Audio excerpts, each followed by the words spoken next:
Ramen chor. Harga RM15 saja. Okay, ni untuk ramen kita. Ramen ni kita pakai ramen cheese tau. Ramen kuning punya. Oh. Ni pedas-pedas sikit lah. Dia tapi kalau kuning ni tak pedas sangat. Oh, okey. Atas dia kita isi sosis. Okey. Sosis dia memang kita tak isi banyak. Kita isi banyak ni saja. Okey. Ni ayam dia, ayam popcorn. Yang popcorn. Ni sos kita. So, ni sendiri ya, Kak? Ya betul. Tapi sos ni dia tak terlalu pedas sangat. Okey. So, dah boleh makan Ya. Tapi kalau korang tak nak sos, korang boleh bagi tahu. Okey. Ni ayam. Oh, banyak ya, Kak? Kita akan isi banyak ni. Wah. Lepas tu atas dia untuk tak bagi pedas, kita isi cheese. Oh, sos cheese pula. Ya.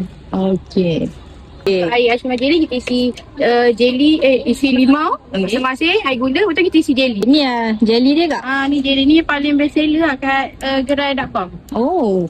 Kita gabungkan dengan air aiskrim jelly ni tadi. Okey. Jadi dah ramen chor. Harga RM15 saja. Okey, Kak. Terima kasih. Terima kasih.